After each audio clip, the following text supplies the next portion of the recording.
एक संस्मरणीय गोष्ट.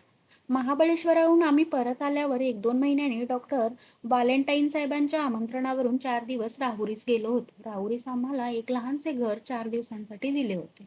जेवण डॉक्टर बालेंटाईन साहेबांकडून वाढून येत असे. रोज सकाळ संध्याकाळ आमच्या घरी शास्त्र वाचन, पोथी प्रार्थना, भजन ही होत. भजनात टिळक आपली प्रेमळ पद्ये तयार करून म्हणत. प्रार्थनेला नेहमी शेजारपाजारांची मंडळी जमलेली मंडळी आपापल्या आवडत असेल ते शास्त्रवाचन म्हणून बायबल व्हर्स म्हणे. राहुरीला आल्यावरही हा नियम चुकला नाही. मी व दत्तू हिंदू होतो तरी आम्ही नियमाने टिळकांच्या प्रार्थनेला बसत होतो. मला प्रार्थना आवडू लागली.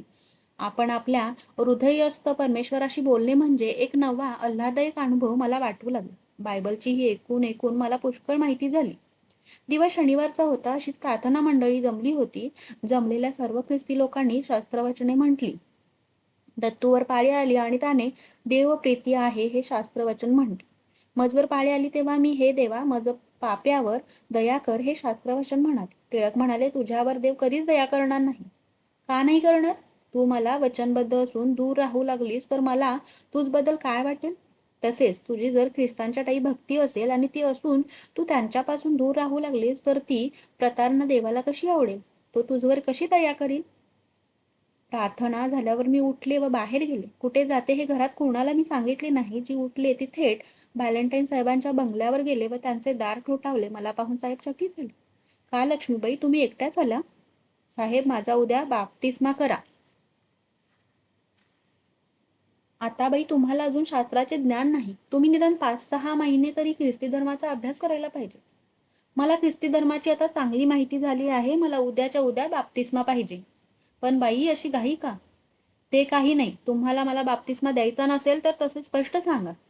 पण तुमची परीक्षा घेतली त्यावेळी उत्तरे द्यावी लागतील. मला ते काही माहीत नाही. तुम्ही बाप्तिस्मा देणार की नाही ते सांगा. नाही तर मी चालले. तुम्ही आता जा. मला यावेळेस उत्तर देता येणार नाही. साहेब, उद्या आहे रविवार. माझा, दत्तूचा आणि हौशीचा उद्याचा उद्या बाप्तिस्मा झाला पाहिजे. शास्त्राच्या परीक्षेत मी उतरले नाही तरी माझा ख्रिस्तावर भाव आहे. मी का खोटे बोलते आहे? साहेबांनी व मी तेथेच प्रार्थना केली व दुसऱ्या दिवशी आमचा बाप्तिस्मा होण्याचे ठरले. मला त्यांनी त्यावेळेस एक गोष्ट सांगितली. ती मला अगदी संपूर्ण आठवत नाही, पण तिचा आशय असा होता की एक माणूस होता. त्याच्या घरी रात्रीचा एक अतिथी आला. त्याला खायला देण्याला घरधण्याजवळ काही नव्हते. तेव्हा त्याने शेजाऱ्यांकडून त्याला खायला आणून दिले. या गोष्टीचा उलगडा मला त्यावेळी झाला नाही. पुढे मी ती विसरूनही गेले होते. पण आज हे लिहिताना मला या गोष्टीचा उलगडा होत आहे. दुसऱ्या दिवशी बाप्तिस्म्याचे ठरले. मी त्या आनंदात घरी आले. बरोबर कंदील घेऊन बालेंटाईन साहेबांनी आपला माणूस पाठवला होता. परत आल्यावर टिळकांनी कोठे गेले होते म्हणून विचारले. त्यांना माझ्या तोंडून सर्व हकीकत ऐकून मोठा आनंद झाला. बाप्तिस्म्याच्या आधी माझी परीक्षा झाली. दुसरीकडे एक पाहुणे पालक राहुरीला आले होते. त्यांचे नाव रेव्हरेंड आनाजी क्षीरसागर असे होते. ते गृहस्थ अत्यंत प्रेमळ व वयाने मला वडिलांसारखे होते. ते माझ्याजवळ बसून शास्त्रातील प्रश्नांची उत्तरे मला सुचवित होते व मी त्याची उत्तरे परीक्षकाला देत होते. बाप्तिस्मा मी परदेशीय मिशनरीच्या हातून घेण्याचे नाकारले. मंडळीचे पाळक रेव्हरेंड वनीरामजी बापूजी होवळ यांच्याच हातून तो व्हावा अशी इच्छा मी प्रकट केली.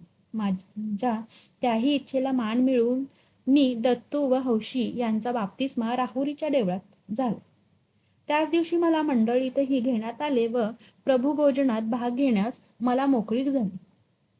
सोमवारी आम्ही नगरात परत आलो. आमचा बाप्तिस्मा झालेला ऐकून नगरच्या लोकांना फार आनंद वाटला. मात्र राहुरी न होता तो नगरास व्हावा असे पुष्कळांना वाटत होते. त्यामुळे त्यांची थोडीशी निराशा झाली. त्याच वर्षीची आणखीन एक संस्मरणीय गोष्ट म्हणजे माझे भाषण. अहमदनगरात दर दिवाळीस ऐक्य सभा म्हणून एक मोठी सभा भरत असते. या सभेला नगर, सातारा, सोलापूर वगैरे जिल्ह्यातून ख्रिस्ती लोक जमत व तिला एक प्रकारचे यात्रेचे स्वरूप येत असते. खुद्द नगरचे 1,500 स्त्री-पुरुष व बाहेरचे 400-500 असे 2,000 समाज सहज जमले. नगरचे जुने देऊळ अगदी गच्च भरले जायचे. त्या दिवशी तर अगदी दाराखिडक्यांतूनही लोक होते. टिळकांची बायको बोलणार म्हणून ज्याला त्याला कुतूहल वाटत होते. टिळकांना फार हौस की आपल्या बायकोने कोणीतरी मोठे व्हावे. लेखिका, कवयित्री, वक्ती तिने बनावे व या दिशेने ते नेहमी प्रयत्न करीत. आधी त्यांना यापैकी पहिल्या 2 बाबतीत अगदीच निराश व्हावे लागले. पण मग त्यांना माझ्याबद्दल फार आशा वाटू लागली. असो, पण वक्ती बनण्याचा माझ्यावर हा पहिला प्रसंग होता. ज्या बाईने दिवा लावला नाही ती आवा पाहण्यास जाणार. यापूर्वी भाषण करणे तर बाजूलाच राहिले, पण मी ते ऐकलेही नव्हते. एक राजनांदगावला वक्तृत्व समारंभ झालेला मला प्रत्यक्ष माहीत, पण त्या मजकडे काम होते स्वयंपाकिनीचे व वाढपिणीचे. मला टिळकांनी भाषण लिहून दिले होते व ते पाठही करून घेतले होते. कितीतरी वेळा त्यांची संता दिली. राणा दोघांनी जाऊन मी त्यांच्यापुढे ते मोठ्या स्वरात पाठ म्हणून दाखविले होते. अशा रीतीने तयारी तर अगदी आवाढव्य झाली होती. प्रत्येक वक्त्याला 10 मिनिटे देण्यात आली होती. माझ्या आधी 2-4 भाषणे झाली होती. माझे नाव निघताच मीही पुलपिटवर मोठ्या ऐटीत जाऊन उभी राहिली. पुढे लोकांचा अफाट समुदाय पसरला होता. अगदी पुढे पाहिल्याच बाकावर डॉक्टर ह्यूम व टिळक बसले होते. माझा पोशाख अगदी होता तोच होता, म्हणजे नथ, बुगड्या, कुंकू, कासोट्याचे लुगडे असा थाट होता. ख्रिस्ती लोकात स्त्रियांचा पोशाख ठरून गेलेला आहे. तेव्हा त्यांच्या डोळ्यांना हे एक निराळेच दृश्य होते. तशात मी नुकतीच ख्रिस्ती झालेली. असो, मी मोठ्या ऐटीत पुलपिटावर जाऊन उभी राहिले खरी, पण 10 मिनिटातील 9 मिनिटे माझ्या तोंडातून एक शब्द उमटेना. एखाद्या ओंडक्याप्रमाणे मी उभी होते व एखाद्या चित्राप्रमाणे श्रोतृसमूह बसला होता. माझ्यासाठी कित्येक जण प्रार्थना करीत होते की देवा, हिच्या तोंडून 4 शब्द तरी निघू दे. कोणी पाण्याचा पेला आणून ठेवला, कोणी लवंगा आणून ठेवला, पण मला मुळी कोरडच पडली नव्हती. तर मी याचा उपयोग तरी कसा करणार? कोणी मनात म्हणत, हिच्या हातात कागद आहेत, तर हिला वाचण्याची तरी बुद्धी दे. दुसऱ्या हातात रुमाल होता, पण तोही तोंडाकडे जाईना. रुमालाची सवय नाही व कागद वाचण्याची आठवण नाही.